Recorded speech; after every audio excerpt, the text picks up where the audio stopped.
గురుగారు హనుమంతుడు శివాంశ సంభూతుడు అందరికీ తెలిసిన విషయం అదే, మీరు ఇప్పుడు చెప్తున్న విషయం అదే. అలాంటప్పుడు సీతాదేవి కోసం అంతగా ఎందుకు వెతకాల్సిన అవసరం ఏర్పడింది? చాలా చాలా చాలా గొప్ప ప్రశ్న వేశారమ్మా.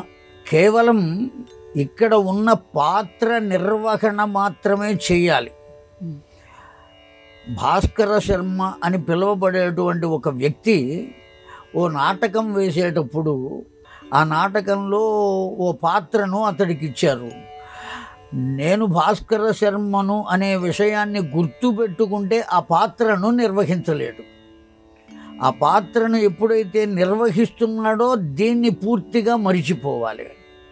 కనుక ఇప్పుడు ఈశ్వరాంశ సంభూతుడు అంటంలో ఏమాత్రం సందేహం లేదు, నిశ్చింతగా ఒప్పుకోవలసిన విషయం. అటువంటి సందర్భంలో నేను ఈశ్వరాంశ సంభూతుణ్ణి కదా అని అనుకుంటే రామునికి బంటుగా ఉండలేడు. ఆ కారణం చేత ఏ విధంగా ఉండాలో రామాయణ కాలంలో ఆ సీతమ్మను తీసుకురావడానికి కానీ అన్వేషణ చేయటానికి కానీ అతడు సామాన్యంగా చెప్పాడా? ఆ సీతమ్మ ఎంతసేపు వెతికినా కనపడలేదు. ఈశ్వరాంశ సంభూతుణ్ణి కదా, నాకు కనపడకపోవటం ఏంటి అని అనుకోలేదు. అనుకోక గోట బురుజు పైన నిలబడి ఆ జెండా మీద కూర్చుని ఏమని ప్రార్థించాడు?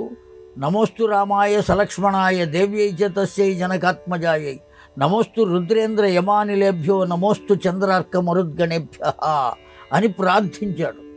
మొత్తం అందరికీ నమస్కారం చేశాడు. దీనివల్ల మనకు అర్థమయ్యేదేమిటి? ఎందుకు అట్లా ఉన్నాడు అనేది మీ ప్రశ్న. ఒక్కటే కారణం.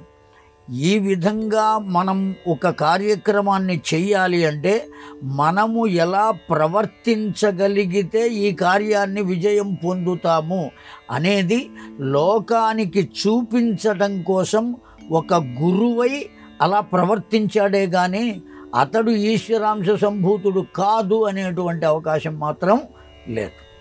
ఈశ్వరాంశ సంభూతుడే మనకందరికీ నేర్పడం కోసం ఒక కార్య సాధకుడు ఎలా ఉండాలో, ఏ విధంగా పనిచేయాలో, ఎలా ఆలోచించాలో ఇవన్నీ మనకు నేర్పడం కోసం అతడు గురువై ఆచరించాడు.